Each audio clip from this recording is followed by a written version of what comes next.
Thanks everyone for joining this first principal seminar. You might first have noticed that the principles we're going to go through are not in order. We're starting with openness and not liberty. And the reason for this is just that we want to build up to liberty and sort of train our muscles, and that they've also sort of been some efforts in terms of trying to pair them so they sort of make more sense in terms of treating them during the same day. As for the sort of format of this, I will give sort of a brief opening talk, and then if someone else has some sort of specific viewpoint, they can also give sort of a quick talk after that. And then after that, we'll have sort of an open discussion facilitated by some moderator, and come up with sort of a wall of shame and just talk through these things. And also just this sort of opening remarks that I'm giving, it's sort of not gospel. This is just my personal bias of things, and you might have a different interpretation of these principles. So why do this? And there's many reasons, but one way I like to think about it, this is sort of helps people engage with these principles in a more high resolution way. And you can sort of play this game where you ask like why until you get to some kind of bottom. And this also increases our sort of individual and collective ability to think about these things as a sort of decentralized tool for decision making. And this helps us ensure that we are building the right thing in the right way, which eventually gives us access to better tools to socially coordinate, communicate, and transact. And this, at the end of it, sort of increases liberty and maybe even sort of creates or enables a form of meaning in people's lives, hopefully, if we do things right. So let's start briefly with the prelude in the principles. So the goal of Status is widespread adoption of the decentralized web. And the challenge here is achieving mass adoption while staying true to our principles below. So for the plan, today we'll start with openness, have a short break, and then do inclusivity, and then we'll sort of tackle the principles one by one. The dates are a bit off with the last one. The last one should be the 18th of October. And after Liberty, there will be sort of anonymous chat in Status. And we'll go talk about it later, but ideas essentially anyone can contribute there and sort of doing it in a pseudo-anonymous way. So it's not tied sort of stigmas that we might have when we're talking attached to our identities like this. So let's start with the first one, openness. So the software we create is a public good. It's made available via free and open source license for anyone to share, modify, and benefit from. We believe in permissionless participation. So I'll try to break this apart a bit, and starting with public good. So one way of classifying these things is for these dimensions, like excludable and non-excludable, and so on. And private goods, for example, food and clothes and so on, are both rival and excludable. And then you have things like fish in the sea that are rival goods, because you can sort of, anyone can access it, but you can also sort of end up with no fish in the end. And then you have public goods, which are things like air, that are both non-excludable and non-rival. So what's cool about this is that anyone can use it, right? And one way of thinking about these things is if you're uploading a file to some central server somewhere, it acts as a stovepipe. So if a lot of people are downloading a file, you can sort of you can have some kind of congestion, and it doesn't function as a public good. You can contrast it with something like torrent files, which are more anti-fragile in that if more and more people want a certain file, it increases sort of the speed that other people receive this file. So that's a pretty nice property that would be nice if we could sort of have. Free license. So this is sort of goes back, has a long tradition in free software and open source movement. And it's sort of this freedom to run, study, share, and modify code. And if sort of the LLC or the sort of company legal structure of Status disappears, the software still survives and can be repurposed and so on. So permissionless, anyone is able to sort of participate in the creation of Status. And one way to think about this when it comes to something like Ethereum nodes is you just need to download the code and run it on your computer. And you don't need to ask for anyone's permission. You're just in the network like that. You just boot it up. You don't need to talk to anyone or anything, which is kind of interesting. It leads to sort of this less coordination. Of course, you can coordinate, but you don't have to. You just need to contribute. And it opens it up to sort of unique perspectives. So if someone has some kind of a problem, they can just issue a pull request or contribute to solving that problem directly. And it's sort of this dichotomy between free culture and permission culture. Thought I'll try a bit of an experiment here. The idea being that you sort of pair principles together. And this is sort of where you can see how principles tie together, both in a sort of positive way and also in a negative way, and where there are tensions and sort of how you can overcome that and sort of reason about things in a more interesting way, because there's sort of these tensions that you have to overcome through debate and so on. So let's start with the first one, so openness and security. So the fact that you can freely modify status and the code and so on means that there's a risk of malicious versions running around. They're not good for our sort of end users and so on. But there are mitigations that there are mitigations for this. Like, for example, you can use certain forms of reputation, like always serving it from certain URLs, or the more decentralized versions. You can also have things like signed binaries from trustworthy sources and so on. And so the scope of all this is under security, but it's something that we can reason about, and it's challenging, but it's doable. Openness and continuance. So this is an interesting one. You can imagine that we sort of think about using individual S&T as a form of money, which is private good, and use this and its properties to sort of keep the public and good. This is sort of the build status with status idea, and I think we can go a lot deeper into this, but we haven't really spent a lot of time collectively thinking about this. I think not enough anyway. Openness and privacy. So certain legal agreements might require salary information to be private, and this is sort of an open question. How does this interact with open compensation models and so on? And finally, openness and liberty. Just leaving you with this quote here by Ben Franklin, that maybe it's scary to have things open and so on, but it also enables a lot of good things, and maybe that's sort of a better world where we can have a bit more liberty by being open to some extent. This is just sort of a conversation starter for Wall of Shame. So this is just some things I wrote down here. So one thing is that changing code requires privileges right now. You need sort of a GitHub account and ideally be a co-contributor and so on.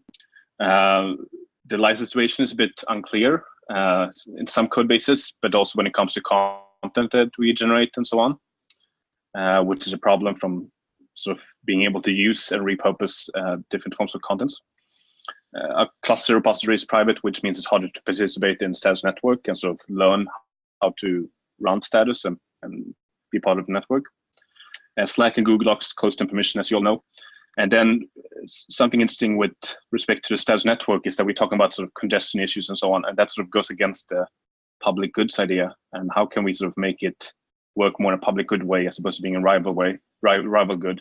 And if it is rival good, is there something what can we do in terms of using S&T and so on to sort of make it work a bit better?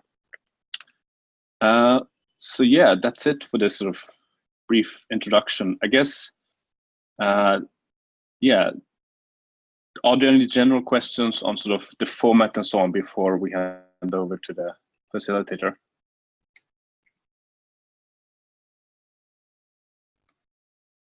So I guess, okay, cool. So who is going to be facilitating? Yeah, I offered myself for that. Cool. Yeah.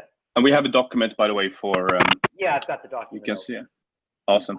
I'm not using the notes document that Carrie's using. I'm using what you presented from. I'd like to actually start with the conversation starter, and talking about public goods and permissioned usage in the commons. When you talk about changing code requiring privileges, I'd like to raise the question in the group, and this would go out to, I'd like to start with Corey. So how do you feel about the fact that we have sort of guardians? I mean, political systems, we elect representatives. power companies have people that have jobs that are responsible for keeping infrastructure running. Can we actually talk about having a completely permissionless code base, Corey?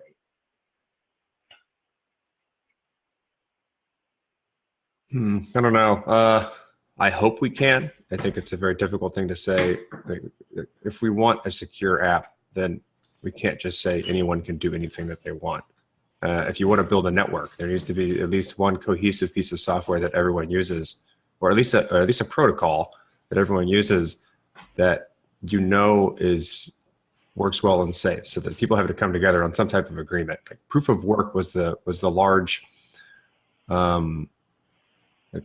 push forward in creating open networks that were completely permissionless, because you knew that the person who was contributing did so in a fair way, because the incentives are so heavily aligned in one way that it would be worthless for them to try the other.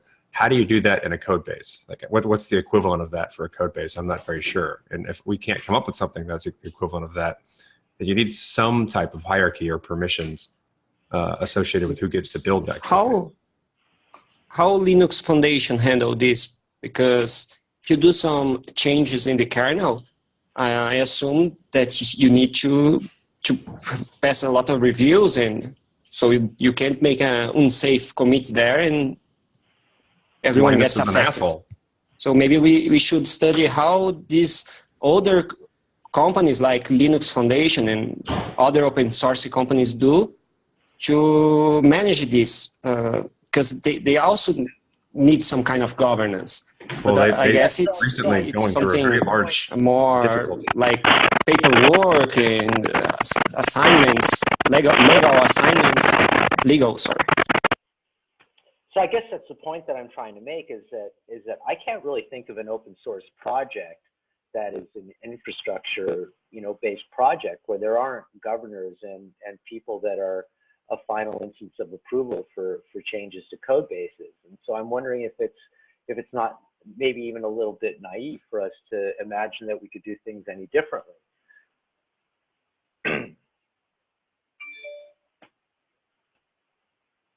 There's one way of thinking about it that goes. Oh, yes, sir. Sorry. No, that goes back to the proof of work thing, which is that just by virtue of having a free license, it means that anyone can literally do changes. So maybe the question is a bit malformed in that sense. It's more provocative statement, right? Because you can just fork it and run your own version of status. And as Corey alluded to, that if you're talking the same protocol, then you can talk to each other. And then sort of the protocol that has the most consensus and so on is the one that people generally want to use. But that doesn't preclude someone from forking it and sort of having their own universe, and maybe having like a different client skin, which is exactly what we're seeing with Linux distros and so on. I think that idea is great. Like that's a fantastic thing to push out. Is like you don't have to use the official status client to use status. We're just giving you the main signal to then go off and do something different. But you can still contribute or participate in something that you modify yourself, as long as you're conforming to the base layer protocol. But that being said, we have to be damn sure that base layer protocol is safe and secure and isn't potentially, like, if you are capable of contributing to the network with your own client, you can't do bad things if you change the client in some way. So you understand what I'm trying to say there? Yeah, sure. So how, I guess one of the big promises of blockchains for me is basically hashes and provenance. And so I'm really curious, what sort of processes do we have in place for being able to demonstrate to people that the client that they're running is secure, other than just verifying the binaries? How are we presenting that to people, actually? I mean, there's not really a really simple user interface for you to go, okay, I've downloaded this and I'd like to check the hash, for an average user, that this is actually what it is that I'm using. This would be one layer upper for example, in iOS or in Android. They should be able to check it, because within the app, if you are running a fake app, for example, you downloaded from an unsafe source by mistake, that app could just say, "Hey, I'm safe." It's up to the programming inside of there. So it needs to be checked in a level upper. We cannot do that directly in the app. And also, by the way, there is something Intel is developing a CPU that contains a verification that can generate a proof that the app is what it's telling it is. But it's a way, some years in future this technology. Yeah. So I guess that would bring us into the issue about our cluster repo being private. Who do we have in infrastructure here besides Corey? On the call, is there anybody else besides Corey who's from our core infrastructure team? No, it doesn't look like it. Just one suggestion, maybe just in terms of audience and so on, maybe it will be useful not to dive too deep into sort of any of the specific sort of suggestions for wall of shame. Maybe we could do some kind of brainstorming and get wider input, because I think this is sort of a large topic and it doesn't just touch code per se, or sort of at least at this level. What do people think? Yeah, I think. And precisely, I would love it if we could come out of this call with like a few new wall of shame items, because I think that would inform discussions in Prague and so on as well, as a sort of more divergent Okay, approach. well, I don't know. Okay, cool. Well, we're right in the middle of a Slackopolis, it looks like. I mean, it's just amazing how many people have shifted over to Status Desktop in the last week. And Nabil is retiring our Slack channels and stuff. I guess the biggest wall of shame for me is our reliance on Google, both as for the services that we use and also for the authentication. That's probably the biggest thing that I'd like to see us move away from. How does everybody feel about the best way that it would be for us to get the rest of ourselves off of Google? Can I ask this question first? What is it about specifically Slack and Google that we do not like? I think that you need to. Sorry, go ahead. That sometimes we are having problems with connectivity, and these problems should not happen in a peer-to-peer world, because it just depends in the parties, in the people connected, not in a server. And also we have some people that work in some countries where there seems like a tyranny in the government, and so they locked them out from some messengers, and Slack might be also blocked because it's from United States. So I think that's the problem. Government can censor us. With respect to Slack, that makes sense. Okay. Slack works in China, by the way. For me, the biggest problem is the permission. The fact that we are not really open to contributions. Like as a very concrete example, I was asking for feedback on sort of some of the slides and so on, and Yalu, who is sort of part of the Status community, but he's not the core contributor, he was in Status and he could just see it, and he could even edit it straight away, and there was no coordination between us. He just saw the link, clicked on it, and could do stuff. There was absolutely no asking for permissions. Please let me in and comment on this thing. For Slack, for me, the biggest thing was that if we don't use it, then we won't see the actual, if we don't use Status ourselves, that we won't see the issues with it quickly enough. So that's the big. I don't have anything against Google, and Google authentication in general. So it's mostly about, if we are making a messenger, we should be using this messenger every day.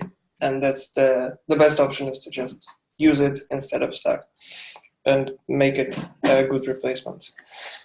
So that's really just the Slack side of it.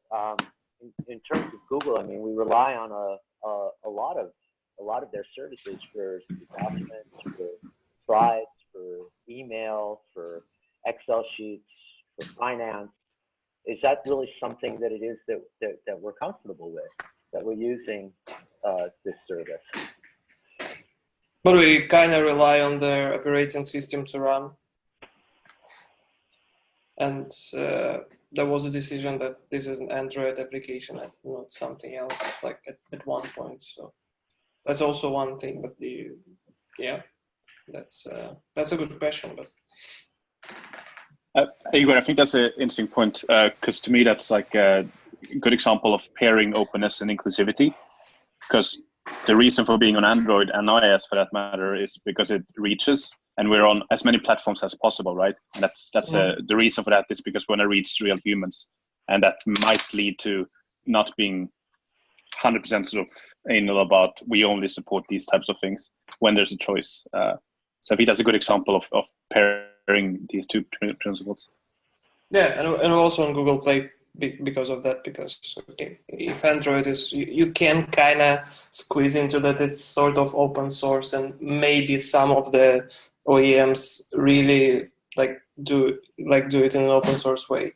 But we are on the Google Play, which is like 100% centralized Google service. But because we want to reach people, there is no other way.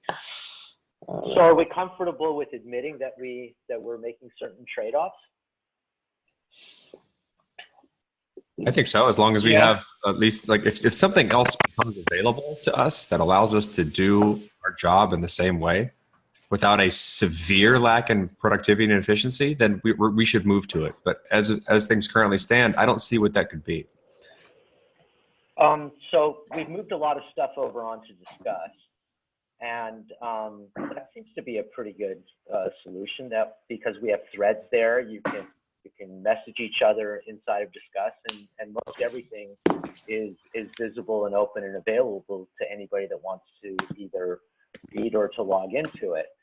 Can we theoretically just use the private messaging function of Discuss instead of Google email?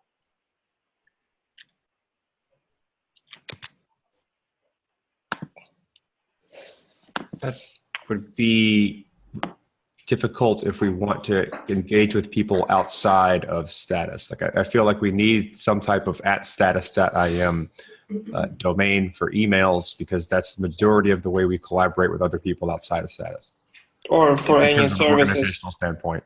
for any services that we use, like the Google Play or like App Store or like anything like that, we still need emails.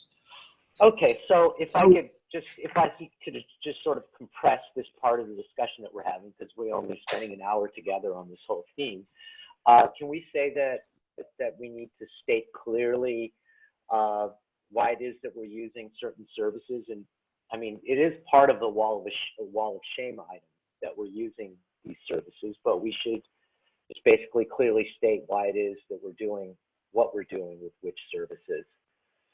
I think that'd be very helpful. Just enumerate all of the things that we're using and why we're using them. And then that would at least give us a clear definition on what we would need to move away from them if we were to do so. Yeah, so let's put that as an actionable. Carrie, if you can add that to the notes that we describe the centralized services and proprietary services that we're using, and the reasons why it is that we do that, and we feel that they're necessary and justifiable, although we're ashamed about it, so to speak. But it's very similar to a privacy policy, but for organizations. Yeah, so we should have a services policy, why it is that we use the services that we do, and I think that would be a good idea. Let's move up to. So just to mention, would it be possible for us to go in a more radical mode, like just start using status, everyone have to use it, and let's see what's happened. Then we are going to have problems and we're going to have to fix them.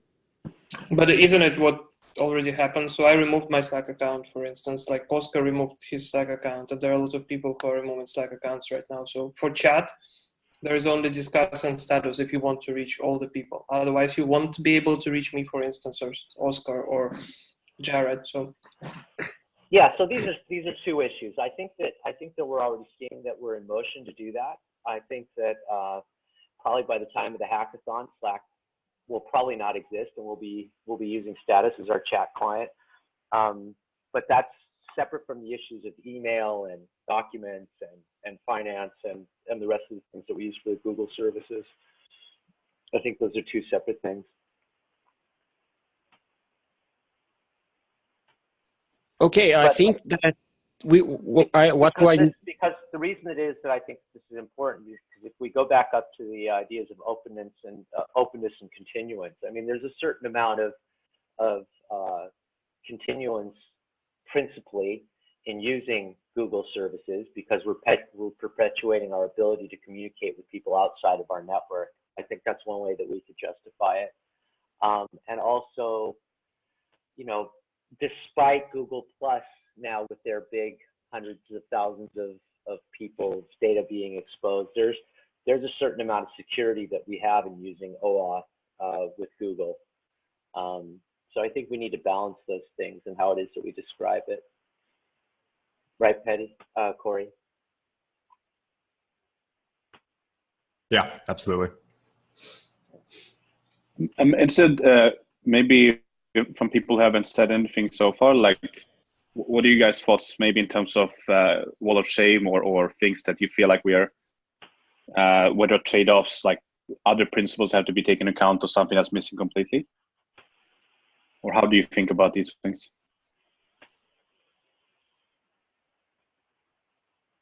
Well, I'd like to hear what Adam has to say about that.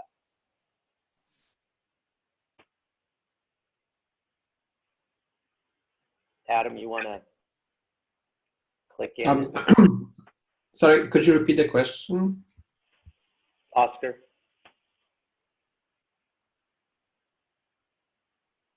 I guess just what your thoughts are on this principle, and maybe if there are things you like, things for a wall of shame, ways we are falling short, or maybe some specific things to take into account with respect to some other principle, or maybe around sort of the public good congestion thing, or anything like that.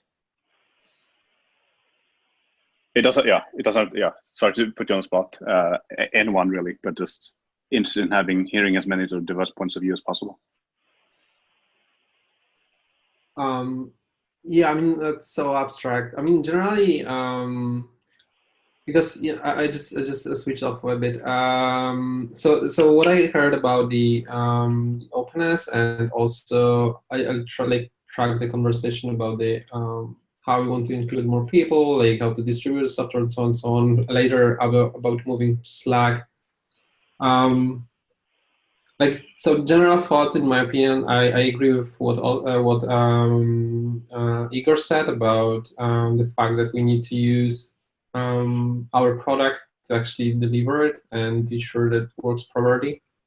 And it's also much better in terms of openness and inclusivity for people. So that's the good thing. Other point was about distributing software, and I think that there's a swarm around it. So I guess we all know what we want to achieve. It's just technical details how to solve that. But I also agree that there's no easy way for people to verify if what they downloaded or they use is actually what they what's verified and what's actually should be built. So there's no easy way from the UI interface to figure out that.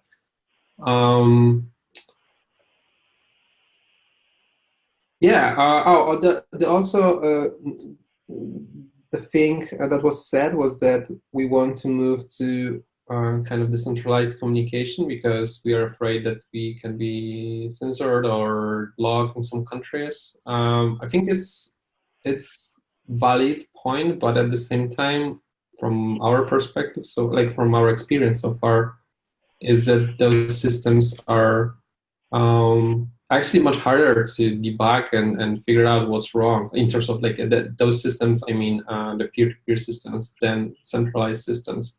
So I generally agree with that, but I just also wanted to say that it's gonna be, I think in my opinion, it's gonna be much more difficult and much more kind of harder to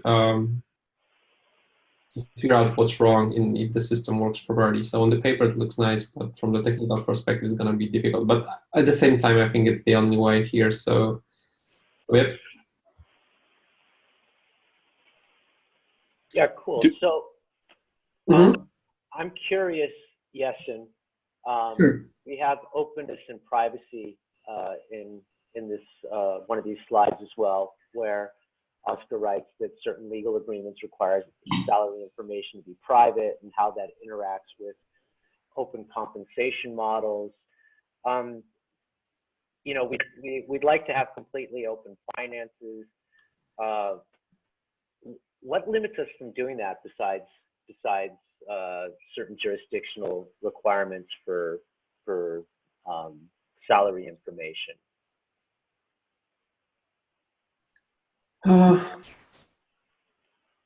So, like from my perspective, I mean, I agree that should be a goal.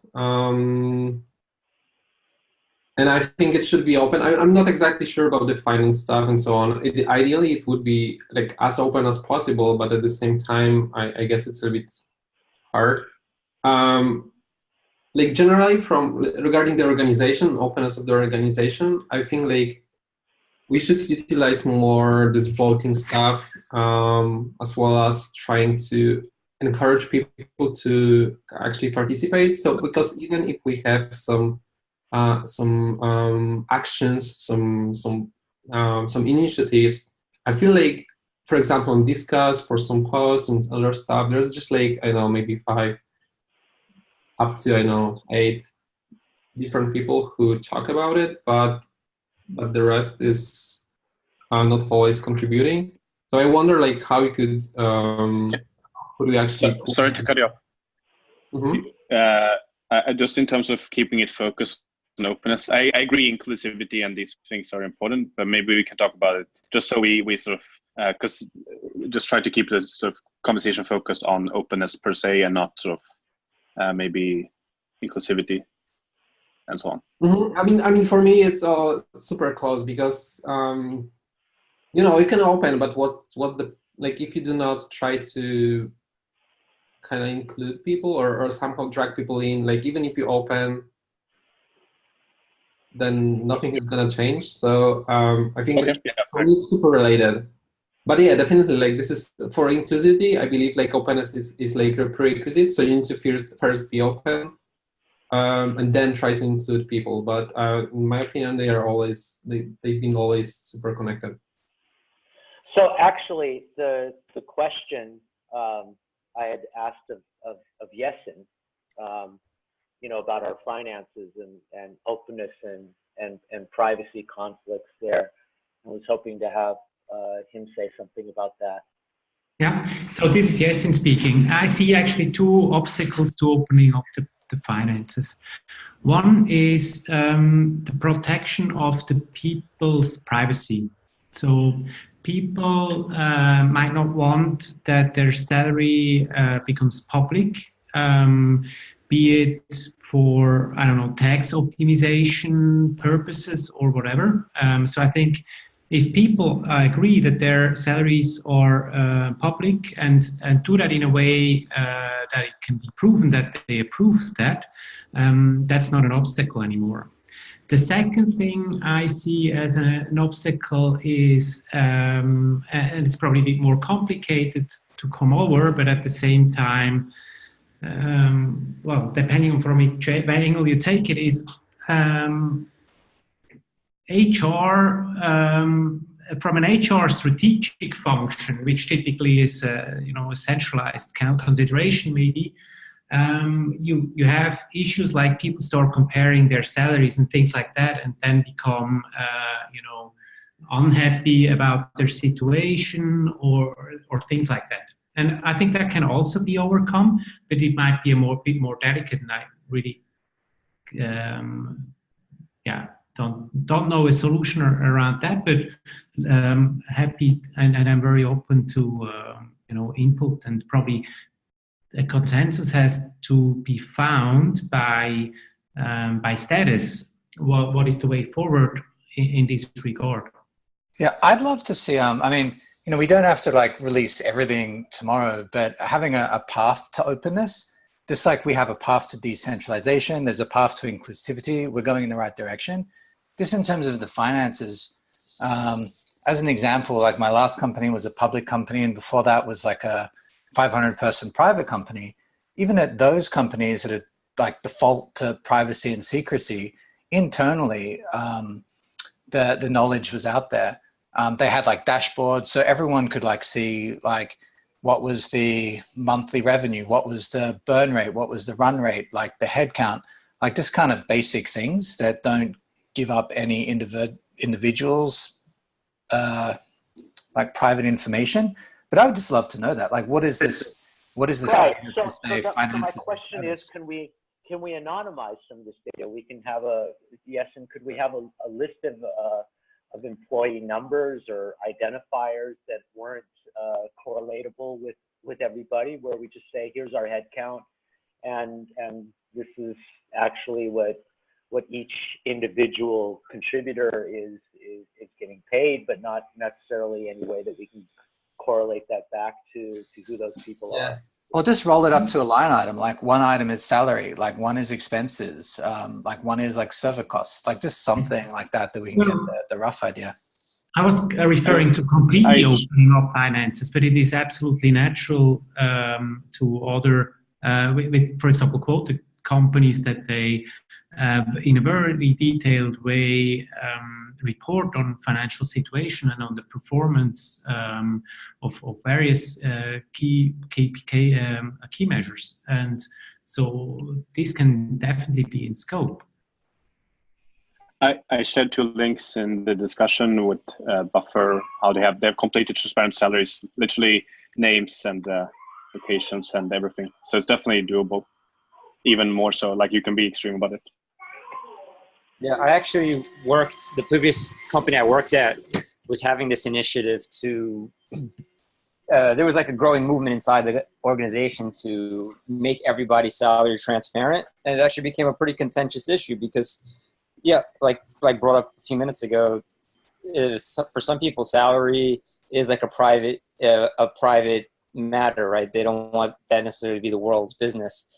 And they were debating this for a while. What they ultimately settled for was that anyone who wants to make means voluntary disclosure. Anyone who wants their salary to be public, it'll be public. But if someone doesn't want it to be public, it won't be public. So I guess what I'd like to see is I mean, I think it's pretty clear that that's an issue that needs to be respected, but I'd like to find some sort of solution where we could, like was mentioned, have line items and not necessarily have that information correlatable to individuals specifically. If we could find some sort of solution to do that, we would be moving, along the path towards openness in our finances. My approach would be to first focus on the organization rather than individuals, and later move to individuals if it turns out to be a good thing and everyone is happy about it. Because I feel like we are kind of approaching that from the, like, maybe not approaching, but trying to also approach it from the individual perspective, while it's certainly gonna bring some issues. So why not start it from the organization point of view and then just move like more granular if we need. With that, if you want to go that route, I think, and you still want to include finances in this, then statistics about financials would be fine. Yeah. But it's not tied to any individual first. So then, yes, and what is there that we cannot make public for legal reasons? Well, at this stage, I think individual salaries is difficult, and